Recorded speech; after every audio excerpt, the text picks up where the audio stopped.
Esdras, chapitre 3.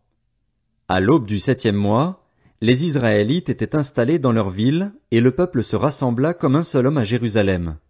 Josué, fils de Jotsadak, accompagné de ses frères les prêtres, et Zorobabel, fils de Shealtiel, accompagné de ses frères, se levèrent et reconstruisirent l'autel du Dieu d'Israël pour y offrir des holocaustes, conformément à ce qui est écrit dans la loi de Moïse, l'homme de Dieu. Ils rétablirent l'autel sur ses fondations, malgré la peur que leur inspiraient les populations installées dans la région, et ils y offrirent des holocaustes à l'Éternel, les holocaustes du matin et du soir. Ils célébrèrent la fête des tentes conformément à ce qui est écrit, et ils offrirent jour après jour des holocaustes, suivant le nombre fixé pour chaque jour. Après cela, ils offrirent l'holocauste perpétuel, les holocaustes des débuts de mois et de toutes les fêtes consacrées à l'Éternel, ainsi que ceux de toute personne qui faisait des offrandes volontaires à l'Éternel. Dès le premier jour du 7e mois, ils commencèrent à offrir des holocaustes à l'Éternel, alors même que les fondations du temple de l'Éternel n'étaient pas encore posées. On donna de l'argent aux tailleurs de pierre et aux charpentiers, ainsi que de la nourriture, des boissons et de l'huile aux Sidoniens et aux Tyriens, pour qu'ils amènent du cèdre du Liban par mer jusqu'à Jaffa. On agit de cette manière suivant l'autorisation reçue de Cyrus, roi de Perse. Le 2e mois de la 2e année après leur arrivée à la maison de Dieu à Jérusalem, Zorobabel, fils de Shealtiel, Josué, fils de Jotsadak, ainsi que le reste de leurs frères, les prêtres, les Lévites et tous ceux qui étaient revenus de déportation à Jérusalem, se mirent à l'œuvre.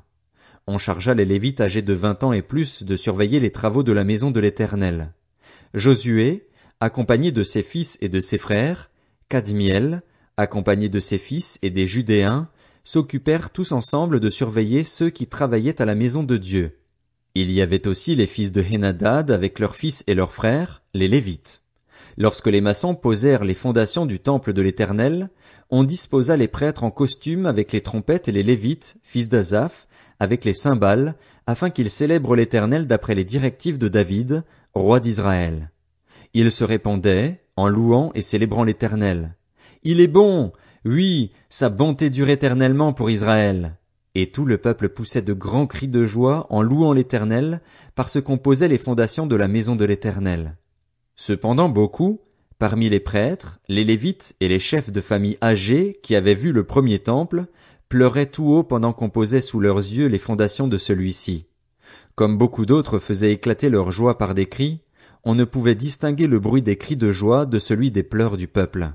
En effet, ils poussaient de grands cris qu'on entendait au loin. Esdras, chapitre 4. Les ennemis de Juda et de Benjamin apprirent que les Juifs issus de l'exil construisaient un temple en l'honneur de l'Éternel, le Dieu d'Israël. Ils vinrent alors trouver Zorobabel et les chefs de famille pour leur dire « Nous voulons construire avec vous. En effet, nous adorons votre Dieu, comme vous, et c'est à lui que nous offrons des sacrifices depuis l'époque où Esarhaddon, roi d'Assyrie, nous a fait monter ici. » Mais Zorobabel, Josué et le reste des chefs de famille d'Israël leur répondirent « Ce n'est pas ensemble que nous devons construire une maison pour notre Dieu. Nous la construirons tout seuls à l'Éternel, le Dieu d'Israël, comme nous l'a ordonné le roi Cyrus, roi de Perse. » Alors les populations du pays découragèrent le peuple juif. Elles l'intimidèrent pour l'empêcher de construire et elles soudoyèrent des conseillers pour faire échouer son entreprise. Ces manœuvres durèrent toute la vie de Cyrus, roi de Perse, et jusqu'au règne de Darius sur la Perse. Ainsi, sous le règne d'Assuérus, au début de son règne, ils écrivirent une accusation contre les habitants de Juda et de Jérusalem. À l'époque d'Artaxerxès aussi, Bishlam, Mithrédath, Tabil et le reste de ses associés écrivirent à Artaxerxès, roi de Perse. La lettre était écrite en caractère araméen et formulée en araméen. Réhum, le commandant, et Shimshaï, son secrétaire, écrivirent au roi Artaxerxès la lettre suivante à propos de Jérusalem. Réhum, le commandant, Shimshaï, son secrétaire, et le reste de leurs associés, originaires de Din, d'Arpharzatak, de Tarfel, d'Apharas, d'Érec, de Babylone, de Suse, de Déa et d'Élam, ainsi que les autres peuples que le grand et illustre Osnappar a exilés et installés dans la ville de Samarie et dans le reste de la région située à l'ouest de l'Euphrate, etc. Voici la copie de la lettre qu'ils envoyèrent au roi Artaxerxès. tes serviteurs, les habitants de la région située à l'ouest de l'Euphrate, etc. Roi, tu dois savoir que les Juifs partis de chez toi et arrivés près de nous à Jérusalem reconstruisent cette ville rebelle et mauvaise, en relèvent les murs et en restaurent les fondations. Roi, tu dois maintenant savoir que, si cette ville est reconstruite et ses murs relevés, ils ne payeront ni taxes, ni impôts, ni droits de passage et cela portera préjudice au trésor royal. Or, c'est parce que nous sommes étroitement associés au palais et qu'il ne nous paraît pas convenable de voir mépriser le roi que nous t'envoyons ces informations. Qu'on fasse des recherches dans le livre des mémoires de tes prédécesseurs, et tu y trouveras l'information suivante. Cette ville est une ville rebelle, qui porte préjudice au roi et aux provinces, et elle a depuis toujours abrité des révoltes. C'est la raison pour laquelle elle avait été détruite.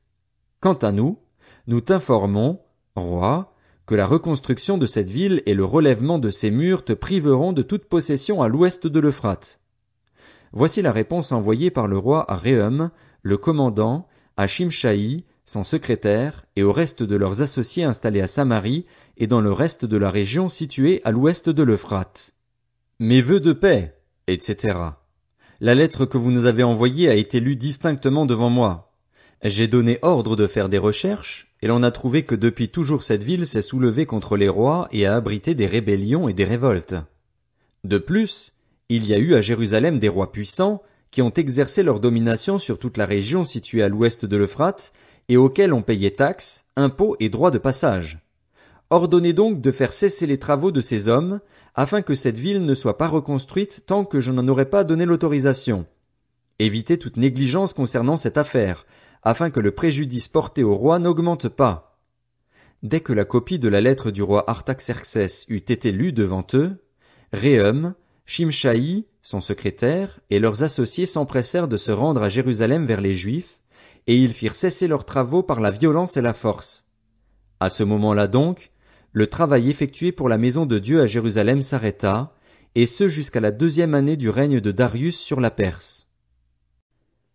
Esdras, chapitre 5. Les prophètes Agé et Zacharie, le fils d'Iddo, prophétisèrent à l'intention des Juifs qui se trouvaient en Juda et à Jérusalem, au nom du Dieu d'Israël qui était avec eux. Alors Zorobabel, fils de Shealtiel, et Josué, fils de Jotsadak, se levèrent et commencèrent à reconstruire la maison de Dieu à Jérusalem.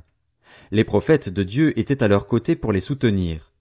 À la même époque, Tatnaï, qui était gouverneur de la région située à l'ouest de l'Euphrate, Shethar-Boznaï et leurs associés vinrent les trouver et leur demandèrent « Qui vous a donné l'autorisation de reconstruire ce temple et de relever ses murs ?» Nous leur avons donc dit quels étaient les noms des hommes qui reconstruisaient cet édifice.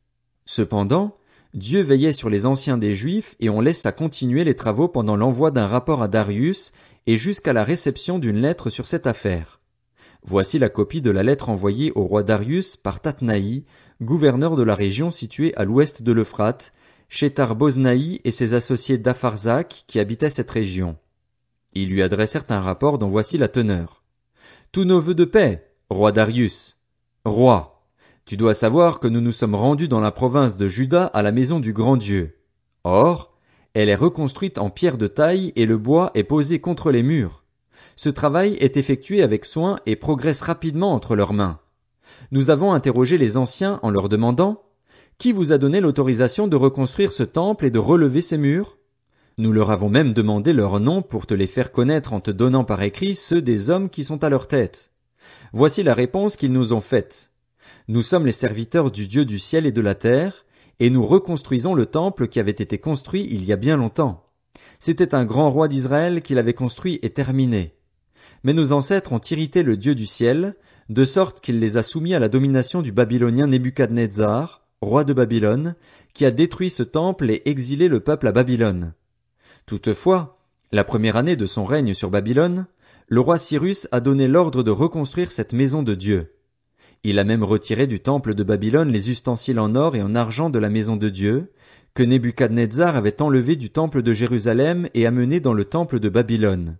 Il les a fait remettre au dénommé Sheshbatsar, qu'il a désigné gouverneur, et il lui a ordonné de prendre ces ustensiles, d'aller les déposer dans le temple de Jérusalem et de reconstruire la maison de Dieu sur son emplacement.